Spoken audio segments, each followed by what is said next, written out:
Olá pessoal, meu nome é Ana Kátia e iremos hoje fazer a prova Enem 2012, as questões de geografia.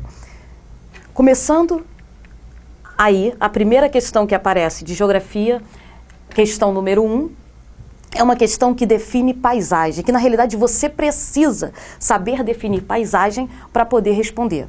Bom, portadora de memória, a paisagem ajuda a construir os sentimentos de pertencimento. Ela cria uma atmosfera que convém aos momentos fortes da vida, às festas, às comemorações. Ora, a questão trabalha com paisagem. O que é paisagem? É o próprio nome. Paisagem é aquilo que a gente visualiza.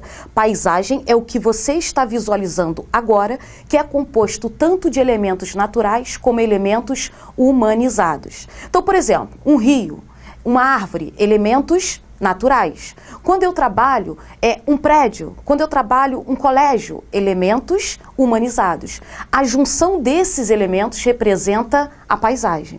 Então, a paisagem nada mais é do que o ponto de vista onde eu estou visualizando, seja representação natural, seja representação humanizada.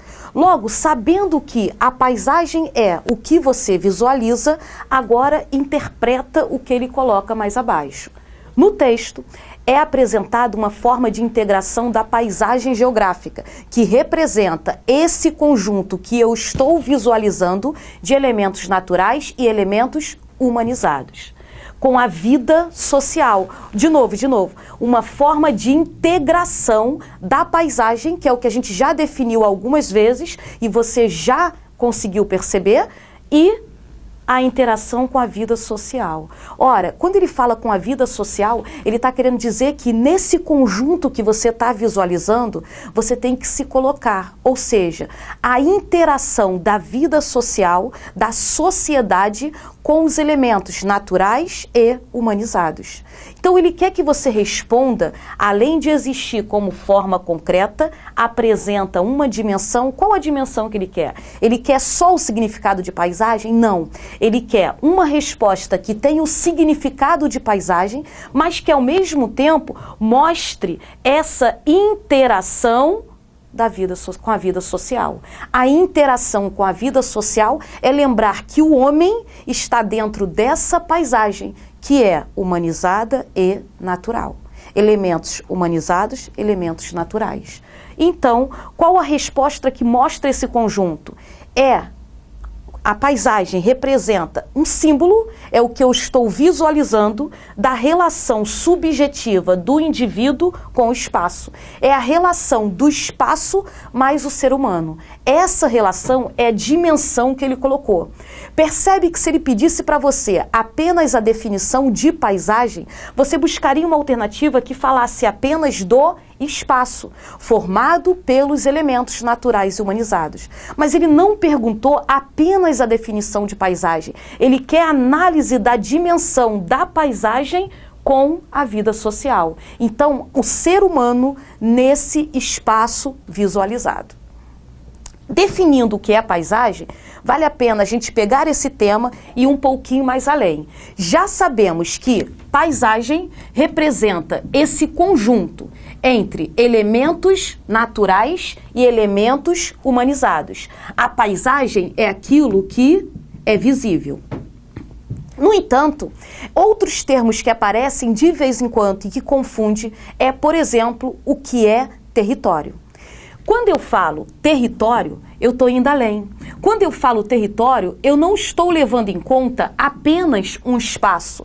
Eu estou analisando que existe um espaço e que esse espaço tem dentro dele um poder soberano. Então, quando eu falo território, primeiro ponto, é um espaço. Esse espaço, ele é limitado. Ele é definido, por exemplo, se for um país, por fronteira. Então, quando esse espaço representa um país, esse espaço, ele é um espaço limitado por fronteira. Ora, esse espaço limitado por fronteira esse território que a gente está definindo aqui em cima é um espaço com poder soberano. Então, quando eu falo território, eu estou dizendo que há um espaço e que nesse espaço há um poder soberano. Esse poder soberano, ele pode ser, se for o caso de um país limitado por fronteira nacional, espaço limitado por fronteira nacional, com poder soberano. No caso do país, esse poder soberano, você consegue defini-lo de maneira muito clara. Por exemplo, no caso do Brasil, qual é o poder soberano? Ora, o presidencialismo. Quem está no poder atualmente? A Dilma. Então, o poder soberano tem a atuação da Dilma. Ora, quando eu falo de um poder monárquico, eu posso falar, por exemplo, do poder do rei. Então, poder soberano é, resumindo, quem manda naquele espaço do país. Manda no sentido de quem assumiu o poder. Então, quando eu falo quem assume o poder, poder soberano, em um espaço que tem um limite, isso é um país. Agora, o território, ele pode ser usado não só para país. Por exemplo, aqui, quando eu coloco espaço limitado por fronteira com poder soberano, eu poderia dizer que o país é um território limitado por fronteira. Simplesmente o país é um território limitado por fronteira. Mas quando eu falo território, eu posso usar esse termo não só para país. Um exemplo claro é quando a gente fala assim, o território do narcotráfico. Em alguns cantos do Brasil, em várias cidades brasileiras, a gente sabe que o espaço, ele muitas vezes é limitado por poder do narcotráfico. Alguns lugares você tem o poder de um comando vermelho, outros são chamados terceiro comando, e aí vai. Isso a nível geral do país. Ora, quando você diz que tem um poder mandando naquele espaço, para aquele poder, aquilo ali é um território. Então, território é quando há um poder exercido no espaço. Esse poder exercido no espaço, ele pode ser na composição de um país, como dentro de um país eu posso ter vários territórios, que em geral a gente chama de territorialidades. Territorialidades, o poder que você tem nesse espaço. Bom, então já sabemos três termos que de vez em quando aparecem. Fora esses três termos, ainda vale a pena a gente definir o que é nação. Geralmente a gente diz assim, a nação brasileira, e não o país Brasil. Ora, quando eu falo país Brasil, eu sei que ele vai até um determinado lugar. Dali para frente, eu vou ter outro país. Quando eu falo nação, não. Quando eu falo nação, eu não estou me referindo a um espaço territorial. Quando eu falo nação, eu estou me referindo a pessoas. Nação é um grupo de pessoas com características próprias, com características próprias. Por exemplo, eu tenho dentro do Brasil, nação indígena. Dentro do Brasil, eu tenho grupos diferenciados. Então, esse grupo com características semelhantes, que pode ser o idioma, que pode ser a cultura, que pode ser a religião, entre outros fatores. Isso representa nação. Então, concorda que um país ele pode ser composto por várias nações. Bom, essa primeira questão, então, ela trabalhou com o conceito, retomando o conceito de paisagem, que é aquilo que você visualiza, seja de natural ou humanizado. Tirando o conceito de paisagem, vale a pena a gente lembrar os outros que acabamos de analisar. O que é um território, o que é um país, o que é uma nação. E, por fim, sabendo de todas essas definições, a gente pode chegar ao último ponto. Qual a diferença de um local para um lugar? E aí a gente encerra esse assunto que fica um pouquinho mais na teoria. Ora, quando eu falo assim, um local, eu estou me referindo a qualquer espaço. Quando eu falo lugar, tem que ter um sentimento. Quando eu falo lugar, é algo subjetivo. Por exemplo, o meu quarto representa um lugar para mim e não para você. Para você, o meu quarto é um simples local. Agora, o meu quarto é o meu lugar. Então, lugar é quando você tem por aquele espaço um sentimento, uma organização. Esse lugar com um sentimento, com uma subjetividade, esse local com um sentimento e com uma subjetividade, ele vira um lugar. Pronto. Então, voltando para a questão 1, era simplesmente um conceito paisagem. Fora o conceito, eu tenho que me prender ao que ele pediu para analisar. Esses conceitos que a gente acabou de definir agora são conceitos que podem aparecer ali na prova do Enem. Na questão número 2, a gente analisa os modelos de produção. Bom, na imagem do início do século XX, identifica-se um modelo produtivo cuja forma de organização fabril baseia-se na... Ora, a foto é uma foto tradicional. A foto, você consegue quando você olha para essa foto, você vê claramente uma grande quantidade de mão de obra. Além de uma grande quantidade de mão de obra, cada indivíduo realizando uma função. Isso representa um modelo de produção mais antigo. Isso representa um modelo de produção conhecido como Fordismo. Mas antes de analisar o modelo de produção fordista pela questão, vamos relembrar o tema. Ora, quando a gente trabalha modelo de produção, que é um assunto extremamente relevante, que constantemente aparece nas provas, a gente analisa que, de maneira geral, modelo de produção aparecem por três nomes: Taylorismo, Fordismo e pós-Fordismo.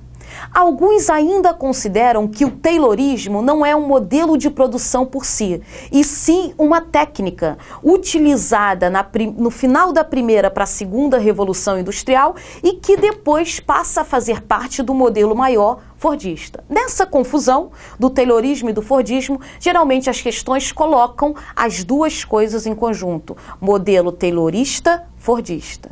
De qualquer forma, quando a gente se refere ao modelo denominado Taylorismo, o nosso objetivo é lembrar principalmente das características da primeira e da segunda Revolução Industrial.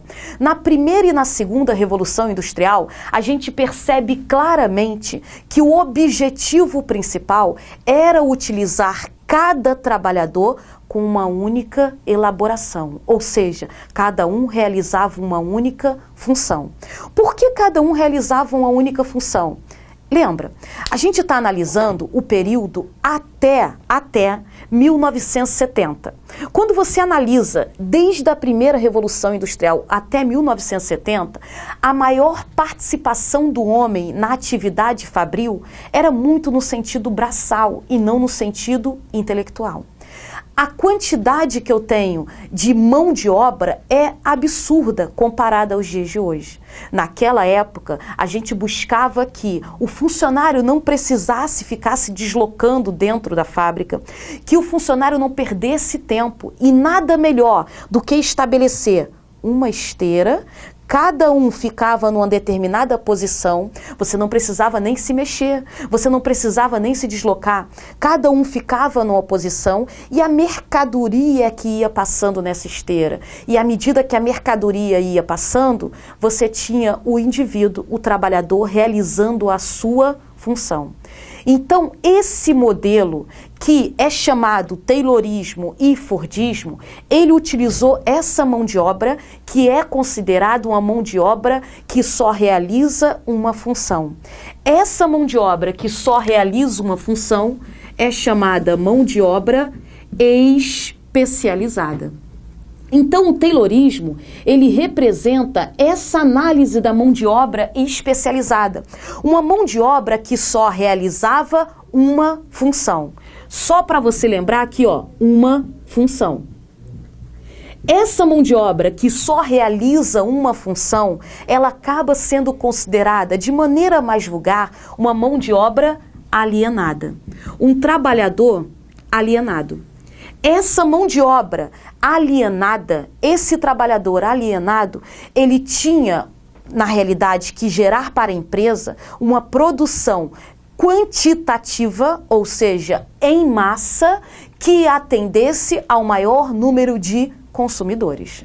Acontece que não bastava ter uma mão de obra especializada, não bastava ter um funcionário trabalhando o tempo inteiro.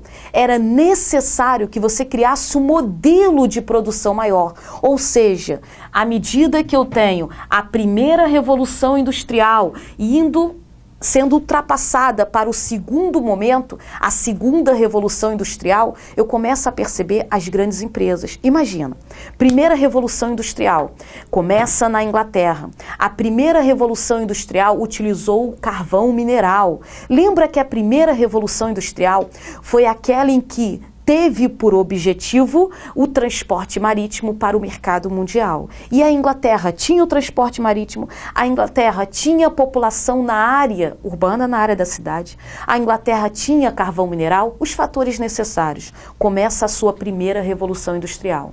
Acontece que à medida que vai avançando, as indústrias vão começando a ter cada vez mais um único dono concentrando o capital. A gente começa a perceber uma grande concentração de capital. A gente começa a perceber as grandes indústrias e essas grandes indústrias começam a dominar o mercado. Consequentemente, você representando um dono de indústria na época, você representando um empresário na época, você precisava criar uma forma de produção em que diminuísse a sua possibilidade de falência. E não adiantava só vigiar o funcionário, não adiantava só analisar a mão de obra especializada. Era necessário ir além. Olhar onde a sua indústria ia ser instalada. Olhar como ia ser a sua produção. Para fazer com que você conseguisse produzir de acordo com a exigência da época, que era a produção em massa, e quebrasse a concorrência, ou pelo menos conseguisse competir.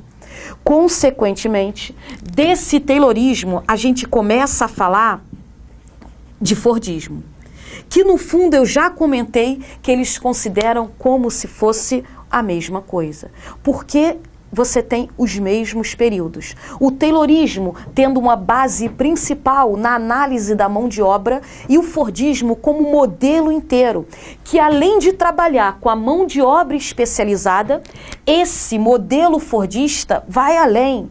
Ele diz o seguinte: olha, a produção desse momento tem que ser uma produção em massa. O que é uma produção em massa? Ora, uma produção que não trabalhasse com a diversidade, e sim com o quantitativo. O importante era produzir vários carros. Ora, já estou falando da segunda revolução industrial, em que a gente tem os países da Europa e já chegando aos Estados Unidos, chegando ao Canadá.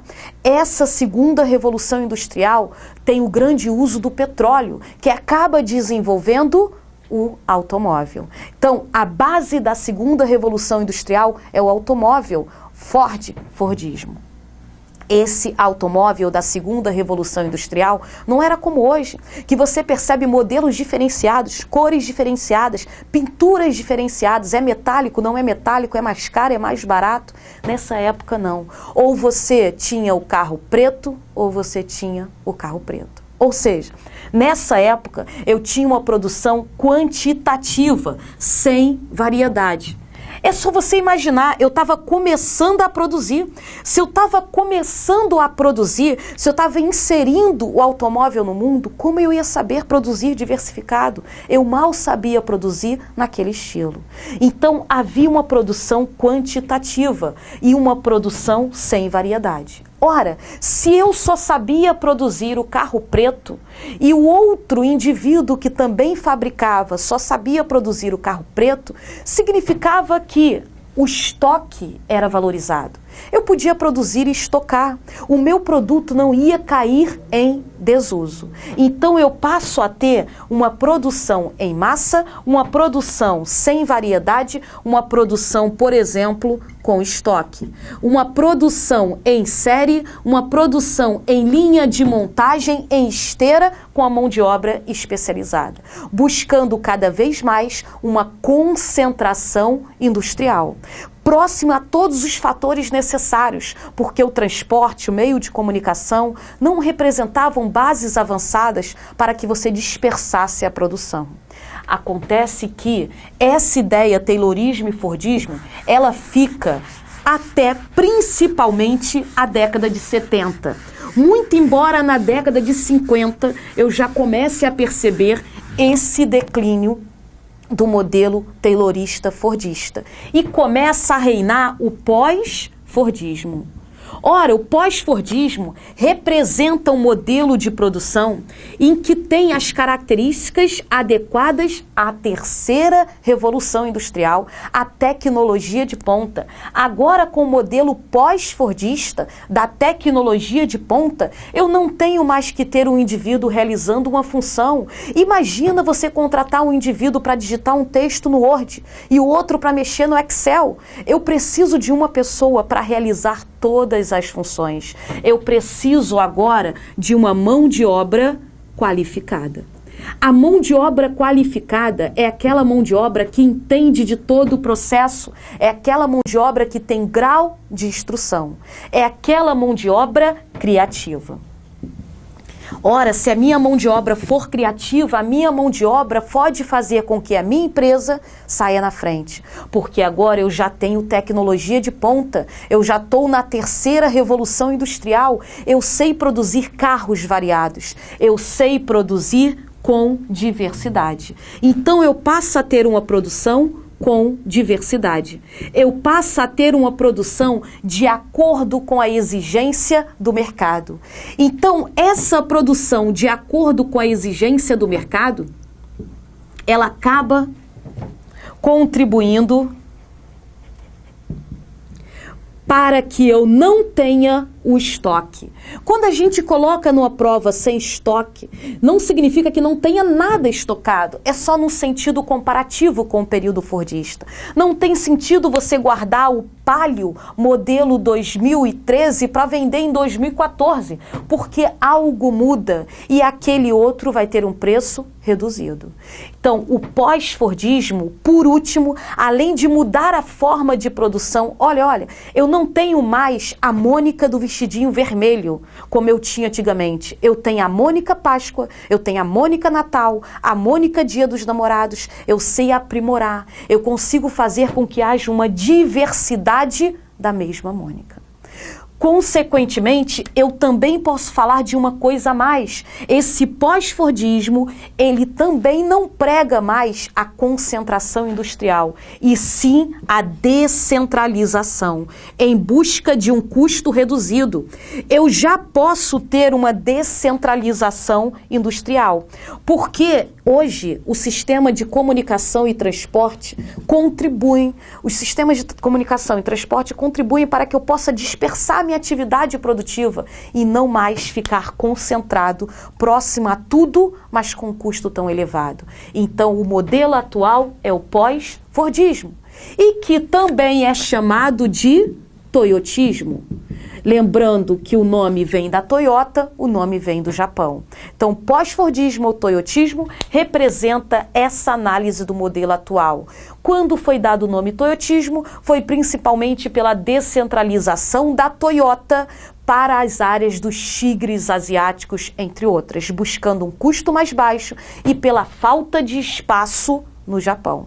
Então, voltando à nossa questão, ele coloca aí, o modelo produtivo antigo. O modelo produtivo antigo é o taylorismo-fordismo. O taylorismo-fordismo, cada um realizava a mesma função o tempo inteiro. Exploração do trabalho repetitivo. Então, por isso, a resposta é letra B.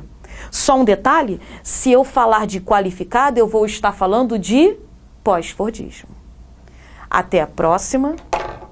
Bons estudos.